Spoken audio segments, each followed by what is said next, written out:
네, 오늘은 맥주 감사 주일로 지키는 주일입니다. 코로나 때문에 여전히 어렵지만 또 이 어려운 와중에도 우리가 새로운 예배를 개설하고 또 하나님 앞에 예배할 수 있게 된 것 다시 한번 감사하며 하나님께 영광의 박수를 한번 올려드리도록 하겠습니다.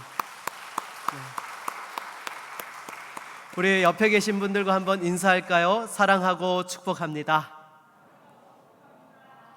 예, 정말 이렇게 맥주 감사 주일이지만 여러분 안에 많은 염려와 고민들로 충만할 것입니다. 청년들 같은 경우에는 학교 수업도 제대로 이루어지지 않고 또 취업 준비를 해야 되는데 앞이 보이질 않는 것이죠.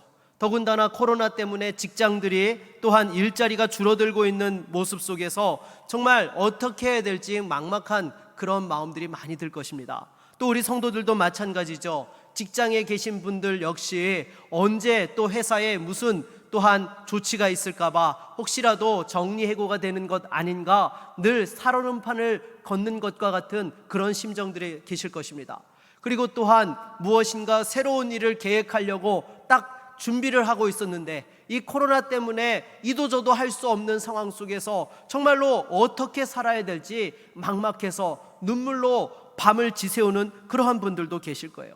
또 어떤 분들께서는 퇴직하고 나서 그나마 어떻게 해서든지 조금 돈을 불려보겠노라고 주식에 투자를 했는데 정말 이게 주식이 생각한 대로 가지 않고 또 부동산에 투자해서 돈 좀 벌어보려고 했더니 또 정부의 강력한 규제 때문에 정말 이도저도 할 수 없는 어려운 상황들 속에 밤잠을 못 이루는 분들 많이 계실 겁니다.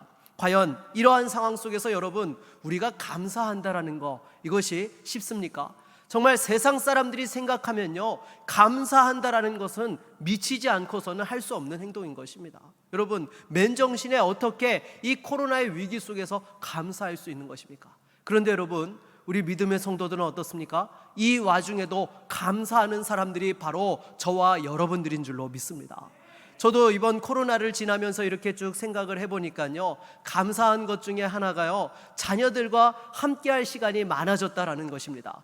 저희 큰아이만 하더라도요 이렇게 기숙사에 가 있어가지고 사실은 2주에 한 번씩밖에 나오질 않는 거예요. 그런데 정말로 이 5월 초까지 보니까 이렇게 학교가 문을 닫는 바람에 집에 아침에도 보고 저녁에도 보고 또 점심에 집에 밥 먹으러 가면 점심에도 보고 하루 3끼를 이렇게 같이 먹을 수 있는 하나님께서 때 아닌 은혜를 주셨더라고요. 물론 제 아내가 밥집 공장을 하느라고 아주 고생을 엄청 했는데요 그래도 이렇게 또한 가족들과 함께 할 수 있다는 거 더욱이 여러분 이렇게 코로나 때문에 밖에 나다니지를 못하니까 어때요? 우리 자녀를 두신 성도님들도 아마 그런 부분들 많이 경험하실 거예요. 우리 청년들도 마찬가지고요. 평상시 같으면 여러분들이 집에 있겠습니까?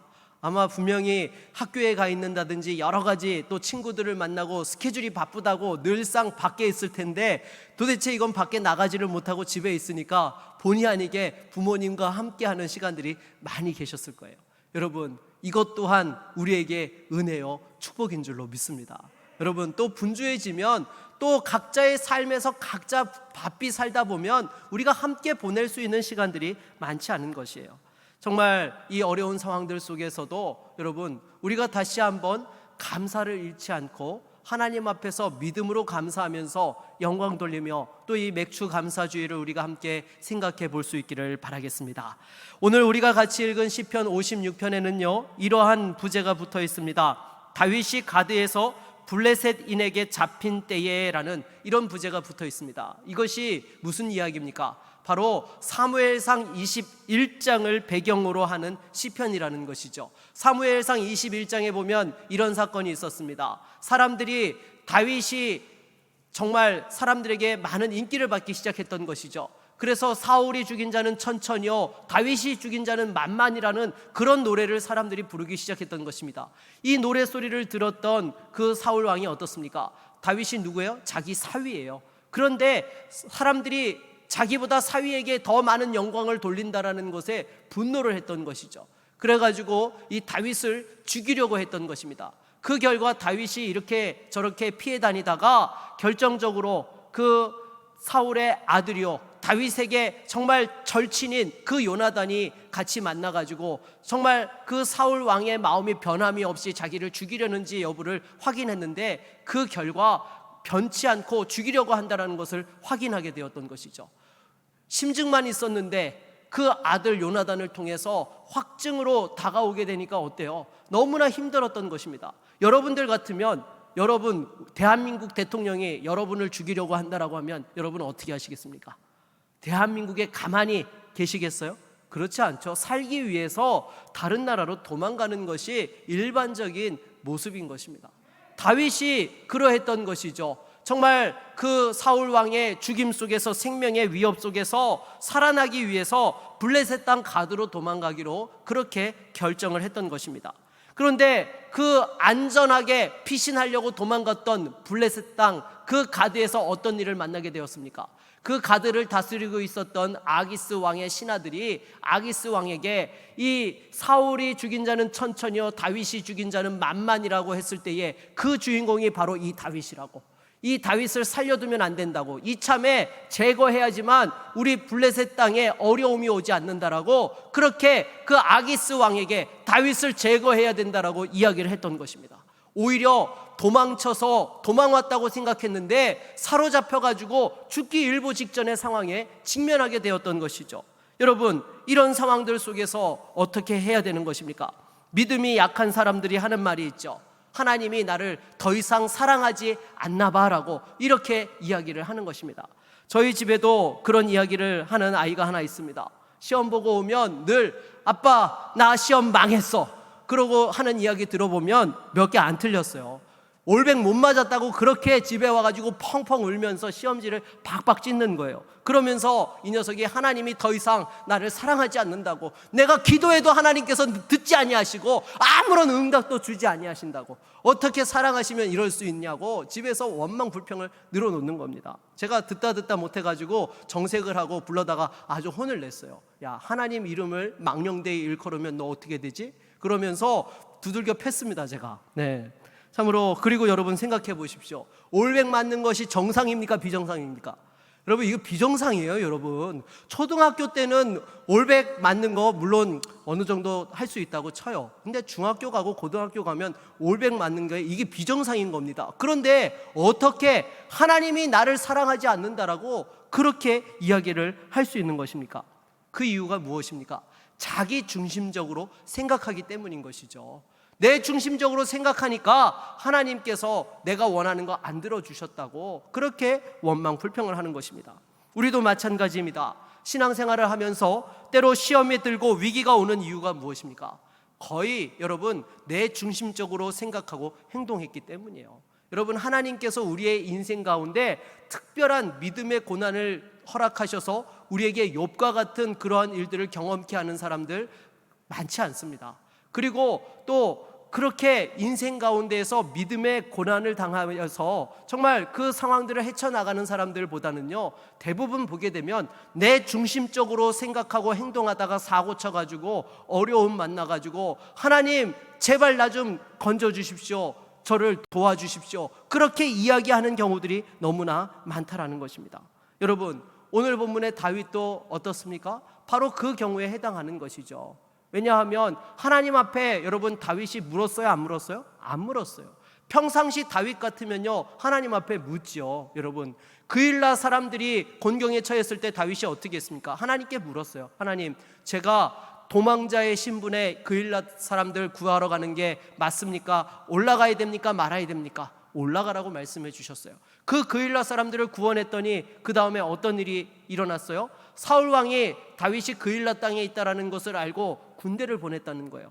그래서 하나님께 다시 묻죠. 하나님 그일라 사람들이 저를 끝까지 보호해 줄까요? 아니면 저를 배신할까요? 그러니까 하나님께서 도망가라고 말씀해 주셨던 것입니다.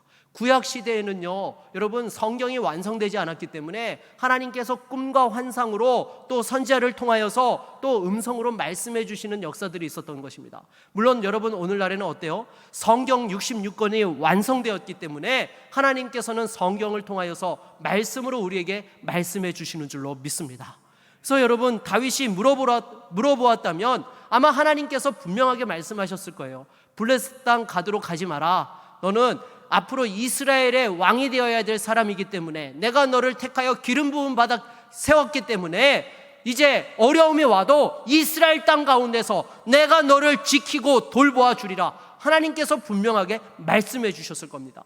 그런데 다윗이 묻지 않으니까 어떻게 했어요? 그 가드 땅에 가가지고 어려움 당하고 정말 심지어 미친 척하면서 그 어려운 상황들을 벗어나야만 했던 것입니다. 사랑하는 여러분, 우리도 마찬가지입니다. 다시 한번 이 시험에 들고 위기가 오는 것, 내 중심적으로 생각하고 행동하는 것이 있었다는 사실을 여러분 기억하고 하나님 앞에서 우리 자신을 돌아볼 수 있는 저와 여러분들이 될 수 있기를 바라겠습니다. 그렇다면 이처럼 여러분 우리의 삶에 위기가 오고 내 힘으로 감당할 수 없는 어려움이 왔을 때에 이것을 이기기 위해서는 어떻게 해야 되는 것입니까? 첫 번째로 하나님의 은혜를 구할 수 있기를 바라겠습니다. 여러분 오늘 본문 1절 말씀을 같이 한번 읽어볼까요? 1절 말씀입니다. 하나님이여 내게 은혜를 베푸소서. 사람이 나를 삼키려고 종일치며 압제하나이다. 아멘. 여러분 다윗이 이렇게 죽기 일보 직전의 상황에서 가장 먼저 하나님 앞에 구했던 것이 무엇입니까? 자신에게 은혜를 베풀어 달라고 그렇게 하나님 앞에 간절히 구했다라는 것입니다.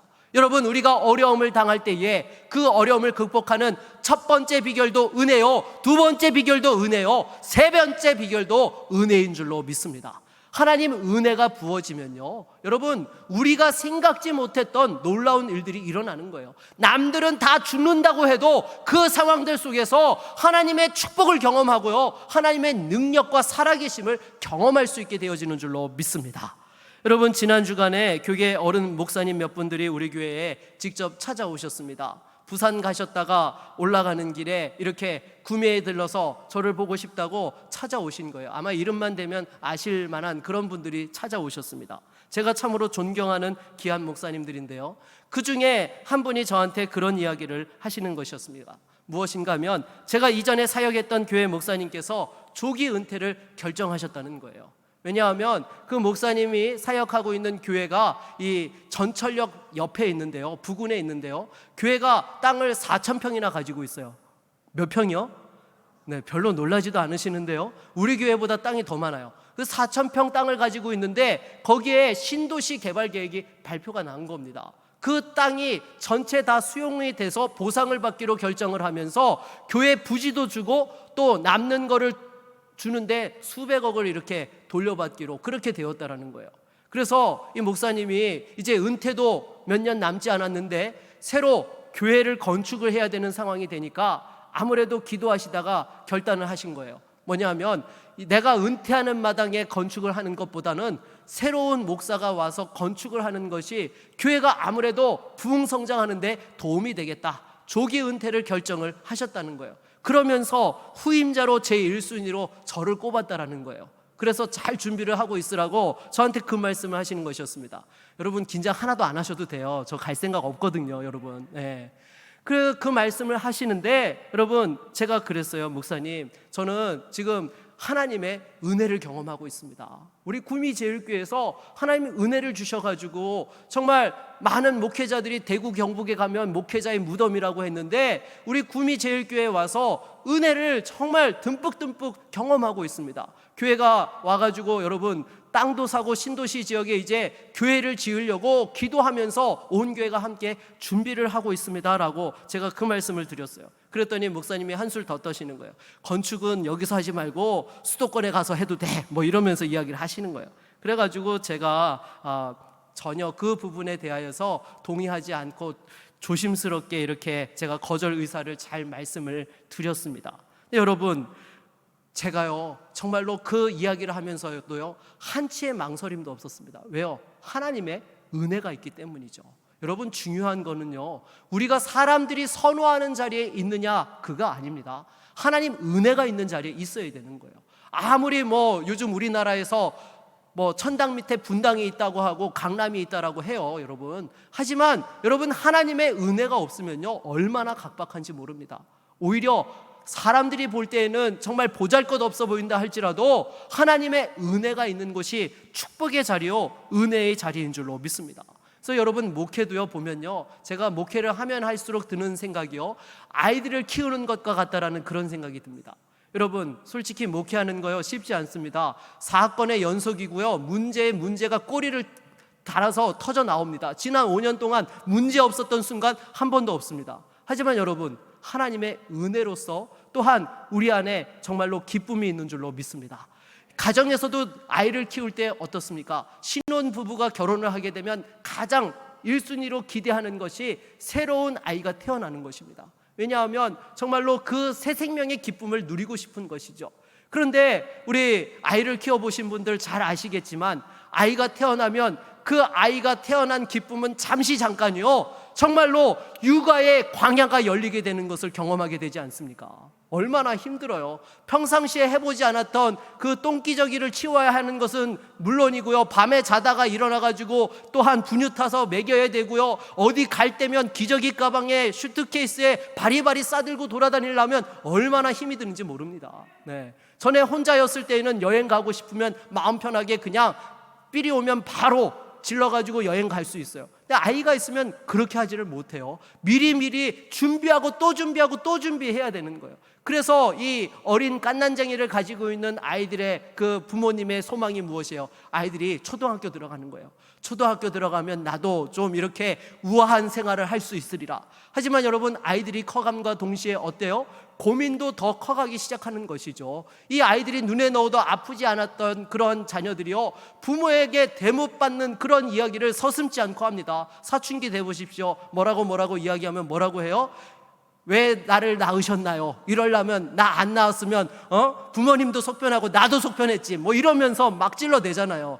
웃는 분들 보니까 아마 그런 이야기들 하신 것 같아요. 여러분, 정말 이렇게 해서 또 위기 상황들을 잘 넘겼어요. 그러면 또 무엇이 기다리고 있어요? 입시의 문이 기다리고 있고요, 취업의 문이 기다리고 있고요, 결혼의 문이 기다리고 있다는 거예요. 결혼해가지고 이제 가정 꾸려가지고 내보내면 이제 졸업했다라고 마음 놓을 것 같은데, 웬걸 또 뭘 들이밉니까? AS를 청구하는 거예요. 부모님, 저를 키우실 때 시행착오가 많으셨죠? 저희 아기가 태어났는데 애프터 서비스 확실하게 부탁드립니다. 집에 와서 맡겨요. 키워달라고요. 여러분, 근데요, 이 부모님의 근심 걱정, 자녀에 대한 염려는요, 이 문제는 천국 가는 날까지 정말 사라지지 않는 것 같아요. 근데 목회도 마찬가지입니다. 정말 많은 목사님들이 이 목회의 길에 들어설 때는요, 설레임에 들어섭니다. 주의 길을 가겠다고 이야기를 하면서요, 결단하면서요, 설레임 없이 시작하는 사람 아무도 없습니다. 저도 물론 이 정말로 목회자가 되는 것이 너무너무 싫어가지고 도망 다니다가 이렇게 또한 끌려가서 또한 이렇게 신학을 하고 목사가 되었지만요, 그래도 신학교 가서 얼마나 하나님 앞에 또한 이 꿈과 비전을 가졌는지 몰라요. 정말 하나님께서 큰 불의 사자로 사용해 주실 것을 믿습니다. 기도하면서요, 얼마나 그 총신신대원 소나무 뿌리 잡고 흔들었는지 모릅니다. 우리 선교사님도 아시겠지만 거기 또 가면은 소래교회 복원해가지고 세우는 교회가 있어요. 거기 가가지고 밤마다 밤 10시에 가서 무릎 꿇고 기도하면서 정말 열심히 기도하고 하나님 도우심을 구했습니다. 네, 여러분, 목회를 시작해 보니까 어때요? 교육 전도사를 시작을 하니까요, 정말로 부목사가 되고 싶은 거예요. 여러분, 우리 부목사님들한테 물어보십시오. 로망이 뭔가? 담임 목회 가는 거예요. 여러분, 쉽게 말해서요, 부목사님들은요, 우리 청년들로 이야기하면 계약직인 것입니다. 계약직의 소망이 무엇이죠? 정규직 되는 거잖아요, 여러분. 그 부목사님들은 교회의 필요에 따라서 와 계신 분이기 때문에 또 교회에서 상황에 따라서 또 다른 사역으로 전환이 되어지게 되면 또 다른 교회로 임지를 옮기셔야 되는 거죠. 그런데 담임 목사가 되면 어때요? 교회를 떠나지 않아도 돼요. 거기다가 위임 목사가 되면요, 교회에서 쫓아보내지도 못합니다. 그냥 끝까지 하나님께서 맡겨주신 사명의 자리를 감당케 하시는 거죠. 근데 여러분, 이것이요, 결코 쉬운 일이 아닙니다. 제가 우리 구미에 올 때 환상을 가지고 왔어요. 정말로 하나님께서 구미의 땅에 내려가면 불같은 부흥의 역사를 부어주시리라 기대를 가지고 내려왔는데요, 웬걸 구미에 무엇이 닥쳤어요? 경제 위기가 닥친 겁니다. 여러분, 제가 보니까요, 구미가 IMF 때도 그 2007년 8년에 그 외환 위기 때도 무탈하게 지나갔던 지역이 우리 구미시더라고요. 그런데 최근 들어서 5년은 어때요? 구미 공단이 생긴 이래로 가장 어려운 시기가 지금 5년이래요. 여러분 맞아요? 틀립니까? 네, 맞아요. 대기업들이 계속해서 빠져나가고요. 또 정말로 많은 어려움 가운데 구미공단 가동률이 자꾸 줄어들고 있는 이 어려운 상황들 속에 있는 거예요. 그래서 정말 때를 맞춰도 어떻게 이렇게 때를 맞춰 왔을까 싶은 그런 생각이 드는 모습들이 있었던 것입니다. 그런데 하지만 우리 교회를 보십시오. 어때요? 하나님이 은혜를 부어주시니까 약할 때 강함 되시는 은혜가 부어진 줄로 믿습니다. 여러분, 우리 교회가요 정말로 지난 5년 동안에요 3년 만에 정말 그 교회에 10억이 있었던 빚을 다 갚았고요. 여러분, 그리고 땅도 샀고, 여러분, 우리 교회가 지금 확장단지에 그 사놓은 땅 옆에 정말 구미시에서 또 읍사무소하고 또 문화체육시설을 거기에다 짓기로 결정을 했습니다. 그래서 이제 한 3,000평 규모로 들어서면 교회가 모르긴 몰라도 1,000평 이상의 무료 주차장을 쓸 수 있는 그런 환경이 마련이 된 거예요. 거기다가 지난 7월 1일부로요 강변 주차장 2,300평이 개발 제한이 묶였던 게 다 풀렸습니다. 뭐든지 교회가 하고 싶은 것을 할 수 있도록 하나님께서 모든 길을 다 열어주시는 그런 상황이 된 것입니다. 네, 별로 감흥이 없으신 것 같은데요. 네, 다른 교회 이야기하면요 깜짝깜짝 놀랍니다. 그리고 지난주에요 여러분 주일 예배에 700명이 예배를 드렸어요. 1, 2, 3부 예배 해가지고요 여러분 수도권에 지금 이렇게 모이지를 못해요. 그런데 우리 교회는요 하나님께서 은혜를 주시니까 성도들이 이렇게 마스크 쓰고 1, 2, 3부 예배를 와가지고 예배 드리면서 정말로 더욱더 은혜가 넘치는 교회로 변화시켜 주신 줄로 믿습니다. 그래서 저는요 꿈이 있다라고 한다면요 정말 하나님께서 우리 구미제일교회 새로운 미래의 100년을 열 수 있도록 사용해 주시는 그런 목자가 되었으면 하는 소망이 있습니다. 여러분들도 함께 기도해 주시고요 또 다시 한번 믿음의 100년을 꿈꿀 수 있는 우리 구미제일교회가 될 수 있기를 바라겠습니다. 여러분 잊지 마십시오. 여러분들이 살아가면서 있어야 될 자리는요 부귀영화의 자리가 아닙니다. 첫째도 둘째도 셋째도 은혜의 자리에 있어야 되는 줄로 믿습니다. 광야를 지난다라고 해서 원망불평하지 마십시오. 하나님 함께 하시면 그 자리가 복된 자리인 것입니다. 아무리 애굽에 부귀영화가 있어도 하나님 계시지 않으면 아무 소용이 없는 것입니다. 우리 청년들에게도 당부드립니다. 편안하고 안전한 자리와 어렵고 힘든 자리가 있으면 여러분 세상 사람들은 어떻게 해요? 둘도 않고 편안하고 안전한 자리를 선택합니다. 아니요, 여러분은 먼저 기도해야 될 줄로 믿습니다. 인간적으로 생각하고 판단하는 것이 아니라 정말로 하나님께서 나를 보내시는 자리가 어디인지 기도하고 가야 되는 거예요. 세상 사람들이 보기에 힘들고 어려운 자리라 하더라도요 하나님의 뜻이 있고 하나님의 은혜가 있으면 어디를 가야 돼요? 은혜가 있는 자리를 가야 되는 것입니다. 여러분, 그럴 때에 여러분 하나님께서 저와 여러분들을 사용해 주시고 믿음으로 선택하면요 반드시 축복해 주십니다. 아무리 세상 사람들이 어렵다 하더라도요 하나님 역사하시면요 역전의 은혜를 주시는 것입니다. 그리고 이미 완성되어지고 준비된 자리는요 물론 지금 당장은 좋습니다. 하지만 들어가서요 여러분 그 자리라고 안전된 자리 같습니까? 아니요, 반드시 치러야 될 대가와 희생이 있다라는 것입니다. 다시 한번 하나님 앞에서 정말로 하나님의 은혜가 있고 하나님께서 책임져 주시는 그러한 믿음의 자리로 갈 수 있는 저와 여러분 모두가 될 수 있기를 바라겠습니다. 계속해서 우리가 이처럼 은혜의 자리로 나아가기 위해서 어떻게 해야 되는 것입니까? 4절 말씀을 같이 한번 읽어볼까요? 4절입니다.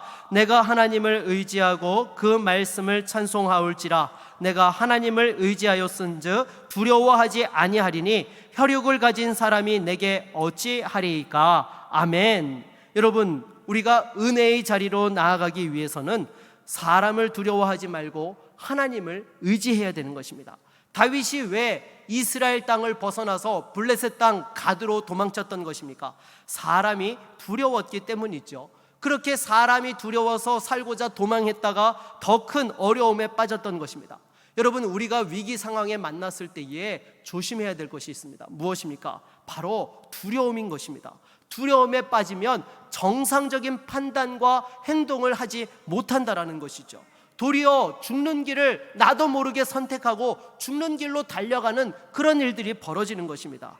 여러분, 삼풍백화점이 무너지고 탄광이 무너지고 매몰되어졌을 때에 거기에 갇혔던 사람들 중에서 구조되었던 사람들의 공통점이 있습니다. 무엇입니까? 희망을 놓지 않았다라는 것입니다. 자신이 구조대에 의해서 구출받을 것에 대해서 여러분 조금도 의심하지 않고 언젠가 구조대가 도착할 거야 라고 이 희망을 붙잡고 있었던 사람들이 살아났다라는 것이죠. 반대로 두려움에 빠져서 낙심했던 사람들은 어떻게 되었습니까? 자신들이 생각한 대로 되었죠. 구조대가 오기 전에 죽고 말았던 것입니다. 세상 사람들도요, 두려움이 올 때에 그 두려움 속에서도 희망을 놓지 않는 사람이 이길 수 있는데요, 여러분, 우리들은 무엇보다도 전능하신 하나님께서 우리의 아버지 되어주시고 우리의 강력한 도움과 피난처가 되어주시는 줄로 믿습니다. 이 하나님을 의지할 때에 여러분, 우리가 두려움을 이길 수 있는 거예요. 여러분, 절대로요, 사람 의지하고요, 내가 가지고 있는 물질을 의지하고요, 내가 가지고 있는 네트워크를 의지해서 여러분 어려움들을 이길 수 있습니까? 아니요. 사람 믿지 못합니다. 당장 책임져 줄 것처럼 얘기해도요, 사람은요 절대 책임지지 못해요. 결정적인 순간에 자기에게 손해가 오면요, 다른 사람 책임집니까? 아니요. 자기 살 길부터 찾는 것이 인간의 본성인 것입니다. 그런데 여러분, 우리 하나님은 어떠세요? 한번 약속해 주시면요, 절대로 그 약속 뒤집지 않으세요. 끝까지 책임지시고 그 약속대로 우리에게 이행해 주시는 분이 바로 하나님 아버지 되시는 줄로 믿습니다. 그래서 우리가 두려움이 올 때에 이 두려움을 이길 수 있는 가장 좋은 비결은요, 하나님 말씀을 붙잡는 것입니다. 여러분, 빌립보서 4장 6절로 7절 말씀에도 보게 되면 무엇이라고 말씀합니까? 아무것도 염려하지 말고 다만 모든 일에 기도와 간구로, 우리 같이 한번 읽어볼까요? 너희 구할 것을 감사함으로 하나님께 아뢰라. 그리하면 모든 지각에 뛰어난 하나님의 평강이 그리스도 예수 안에서 너희 마음과 생각을 지키시리라. 아멘. 여러분, 바로 하나님께서 함께 하실 때만이 우리가 모든 염려와 두려움들을 물리칠 수 있고 하나님의 평강이 우리를 사로잡아서 그 어려움 속에서 또한 이겨낼 수 있게 되는 줄로 믿습니다. 그리고 더욱이 여러분, 우리가 이 세상에서 사느냐 죽느냐의 그 문제 누구 손에 달려 있습니까? 하나님 손에 달려 있는 줄로 믿습니다. 여러분, 사람의 손에 달려 있지 않아요. 사람 두려워하지 마십시오. 사람이 여러분 죽이지 못합니다. 하나님께서 우리가 더 이상 이 세상에 살지 못하도록 하셔야지만 우리가 이 세상 떠날 수 있는 거예요. 반대로요, 여러분, 우리가 아무리 이 세상에 살고 싶어도 어때요? 하나님이 오라고 하면 가야 되는 거예요. 아무리 있기 싫어도 하나님이 있으라고 하면 있어야 되는 것이고요. 생사화복은요, 사람의 손에 있는 것이 아니라 하나님의 손에 있다는 사실을 기억하며 다시 한번 하나님을 의지하고 두려움을 이길 수 있는 저와 여러분 모두가 될 수 있기를 바라겠습니다.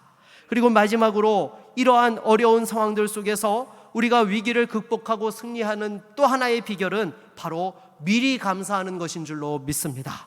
여러분, 오늘 본문 12절로 13절을 같이 한번 읽어볼까요? 같이 읽겠습니다.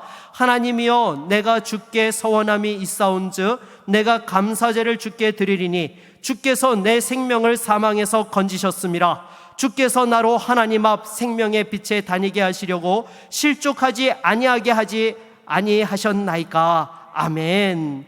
여러분, 다윗은 지금 이 시편을 기록할 때에 아기스 왕의 신하들의 그 고발로 인하여서 죽기 일보 직전의 상황에 있었던 것입니다. 여러분, 이런 상황들 속에서 다윗이 어떻게 했어요? 미리 감사했어요.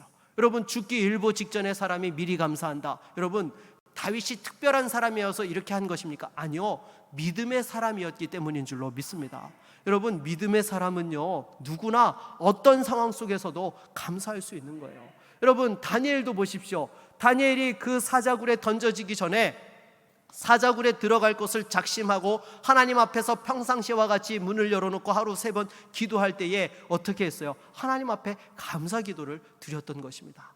사랑하는 여러분, 이것은요, 다윗이나 다니엘만 할 수 있는 일이 아니에요. 저와 여러분도 할 수 있는 줄로 믿습니다. 믿음으로 고백하십시오. 믿음으로 감사하면 반드시 하나님께서 여러분들에게 또한 더 큰 믿음을 주시고 그 감사가 더 풍성해질 수 있도록 인도해 주시는 줄로 믿습니다. 그래서 이처럼 다윗이 미리 감사를 했더니 하나님 어떤 지혜를 주셨어요? 바로 그 아기스 왕 앞에서 미친 채 하면서 그 위기 상황을 모면할 수 있는 지혜를 주셨던 것입니다. 그리고 나서 이 다윗이 시편 34편을 보게 되면 이렇게 고백을 합니다. 7절 말씀을 같이 한번 읽어보도록 하겠습니다. 시편 34편 7절입니다. 여호와의 천사가 주를 경외하는 자를 둘러 진치고 그들을 건지시는도다. 아멘. 여러분, 이 시편 34편은요 오늘 우리가 같이 읽은 56편과 이 짝을 이루는 시편입니다. 이 시편 56편은 아기스 왕 앞에서 죽기 일보 직전의 위기 상황에서 고백한 시편이라고 한다면, 시편 34편은 미친 채 하고 나서 풀려나가지고 하나님 앞에 감사 찬송을 드린 이 짝을 이루는 시편인데요, 이 시편 34편의 부제를 보게 되면 다윗이 아비멜렉 앞에서 미친 채 하다가 쫓겨나서 지은 시라는 그런 부제가 붙어 있었던 것입니다.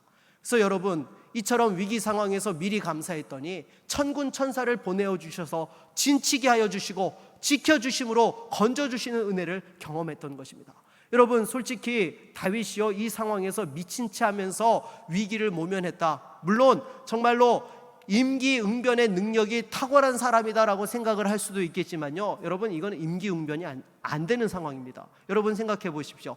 아무리 연기를 잘하는 배우라 하더라도요 자기 목에 칼이 들어와서 죽기 일보 직전의 상황에서 연기할 수 있습니까? 연기가 안 돼요. 여러분, 두려움 가운데에 목에 칼이 들어와 있는데 어떻게 연기를 할 수 있습니까? 있을 수 없는 일이죠. 게다가 여러분, 더군다나 미친 채 한다라는 것이 맨정신에도 쉬운 일이에요, 어려운 일이에요?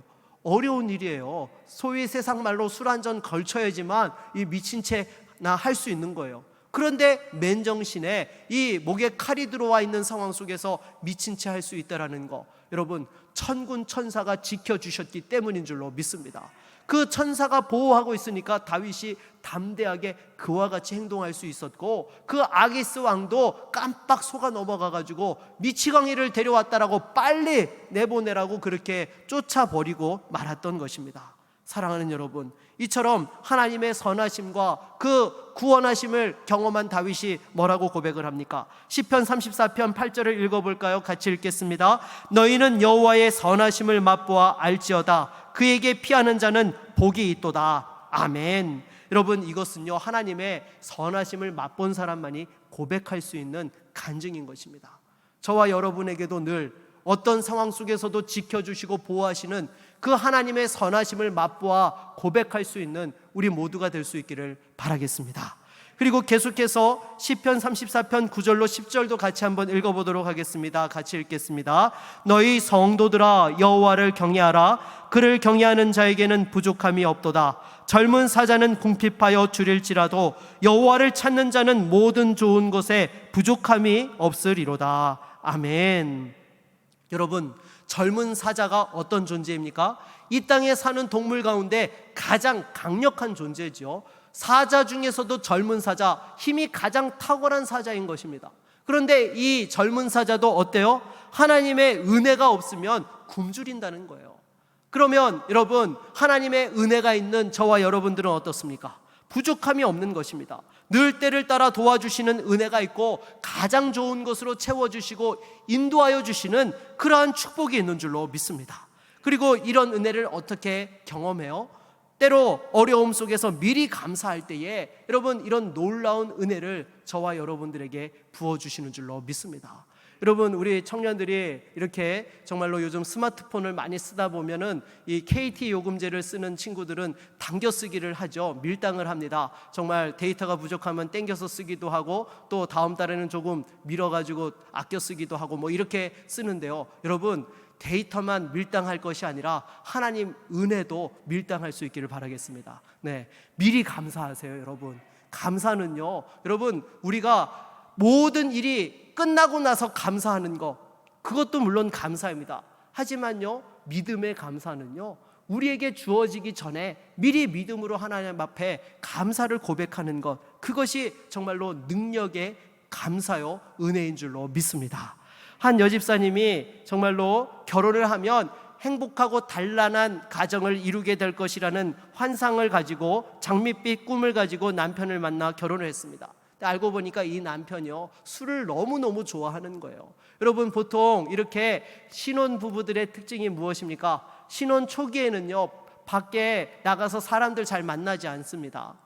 집에 들어와가지고 어떻게 해서든지 함께 밥을 먹고 시간을 보내기 마련인 것이죠.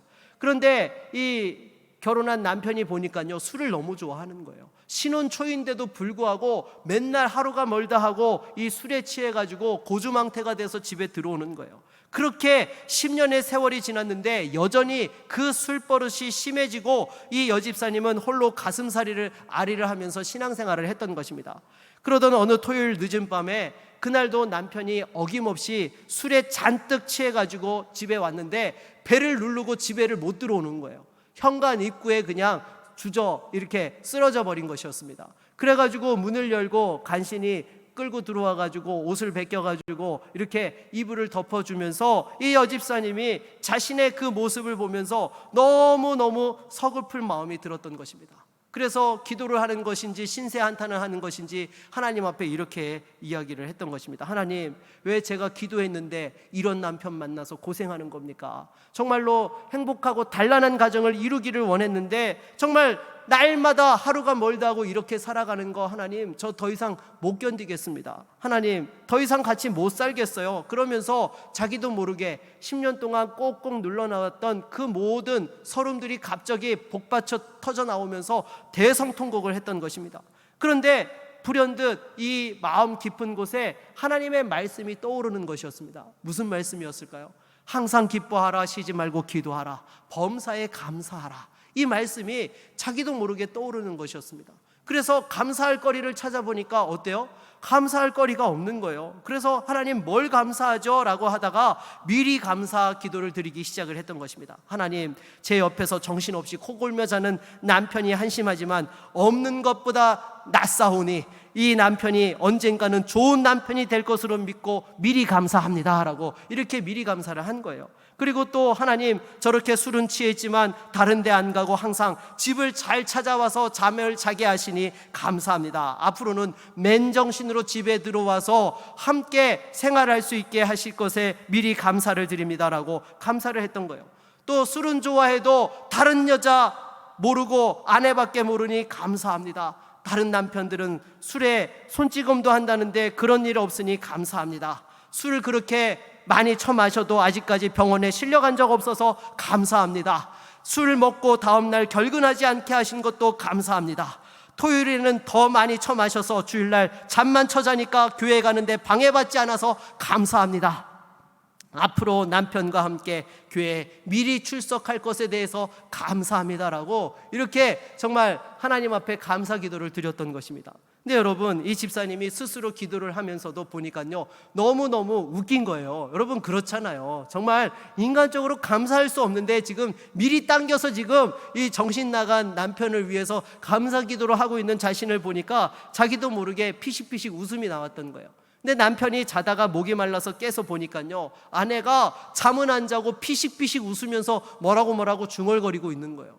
그래가지고 심각하게 아내에게 물었습니다. 이 사람이 아무래도 정신이 나갔나 싶어서, 여보, 무슨 일이기에 밤에 잠도 안 자고 웃고 있는 거냐고 이렇게 물으니까요, 여보, 그래도 당신이 지금까지 나와 함께 사는 것이 너무 감사해서 제가 이렇게 웃고 있는 거예요 라고 그렇게 이야기를 하면서 지금까지 하나님 앞에 미리 감사로 땡겨서 기도했던 내용을 쭉 이야기를 하니까요, 남편이 갑자기 얼굴이 심각하게 변하더니 예상치 못한 반응을 보였던 것입니다. 여보, 내가 술 먹고 그렇게 당신 속을 속였는데도 이렇게 변함없이 감사하고 나와 살아주니 고맙소. 내가 이제는 더 이상 술 먹지 않고 술을 끊으리이다. 또 당신 소원이 그렇게 교회 가는 것이면 내일 아침에 같이 교회 갑시다 라고 그렇게 이야기를 한 거예요.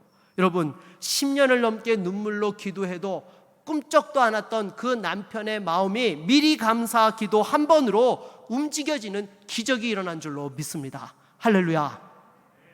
여러분, 물론 이 집사님처럼 미리 감사 기도만 하면 이런 일이 일어나면 너무나 감사하겠지만, 우리 현실에는요, 여러분, 이런 일이 있을 수도 있지만 여전히 현실은 변하지 않는 그러한 현실을 살아가야 되는 모습들이 오히려 더 많지 않나 싶습니다. 하지만 그럼에도 불구하고요, 여러분, 분명한 사실은요, 우리가 문제를 감사로 받아들이고 미리 감사하게 되면요, 하나님께서 역사해 주시는 줄로 믿습니다. 우리의 마음밭을 바꾸어 주셔서 감당할 수 있는 힘을 주시고요, 필요한 사람들을 붙여주시고요, 또 그 상황들을 이겨나갈 수 있도록 하나님께서 우리를 붙들어 주시고 책임져 주시는 것입니다.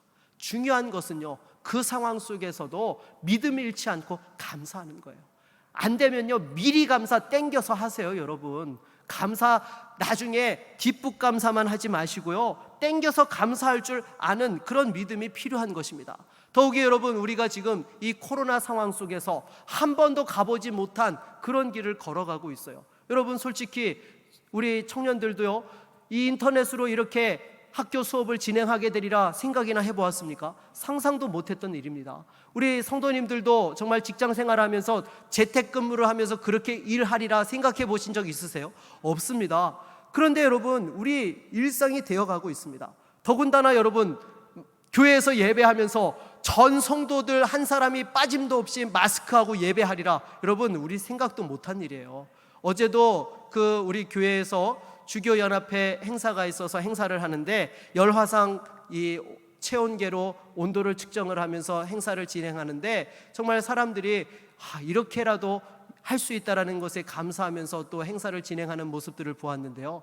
여러분, 솔직히 교회에 오면서 우리 교회처럼 하는 교회 있어요? 여러분, 이거 상상도 못할 일이에요. 우리 교회는요, 여러분 아시겠지만 들어오면서 신원이 확인되지 않으면 예배 드릴 수 있어요, 없어요? 없습니다. 네. 본인이 분명하게 신천지와 이단과 관련이 없다라고 서약을 하고 자기 신분증 다 확인하고, 그러고 나서 열 측정하고 이상 없고 손소독 해가지고 거리 띄워가지고 예배 드리는 거예요. 여러분, 사실 이거 쉬운 일이 아닙니다. 이런 상황들 속에서 예배 하나 더 개설하는 거, 이건 말도 안 되는 일이에요. 하지만 여러분, 우리가 이런 상황들 속에서 한 치 앞도 보지 못하는 그런 상황들 속에 있지만 미리 감사하면서 나아갈 때에 하나님께서 도우시고 채워주시고 역사해 주시는 것, 여러분, 우리가 경험하고 있지 않습니까? 여러분, 두려워하지 마십시오. 지금 우리의 앞에 보이지 않는다 하더라도요, 그건 내가 못 보는 거예요. 하나님은 다 보고 계세요. 여러분, 구름 너머에 그 태양이 변치 않고 존재하는 것처럼요, 하나님께서는 저와 여러분의 앞으로 일어날 일에 대해서 다 알고, 또한 우리를 이끌어 주시고 책임져 주시고 붙들어 주고 계시는 줄로 믿습니다. 여러분, 다시 한번 두려워하지 마시고요, 어떤 상황들 속에서도 원망 불평을 절대로 여러분 입술에 두지 마십시오. 원망 불평하면요, 그대로 망합니다. 하지만 미리 감사하면요, 감사한 대로 이루어지게 되는 줄로 믿습니다. 말씀을 맺겠습니다. 지난 상반기를 보내면서 감사한 제목들이 있습니까? 작은 것 하나에도 믿음으로 감사하십시오. 또 정말로 어려운 상황 속에 감사할 것이 없다라고 한다면 앞으로 주실 것에 대하여서 미리 믿음으로 감사하면서 늘 주님과 동행하며 승리할 수 있는 저와 여러분 모두가 다 될 수 있기를 주의 이름으로 축원합니다. 우리 한번 같이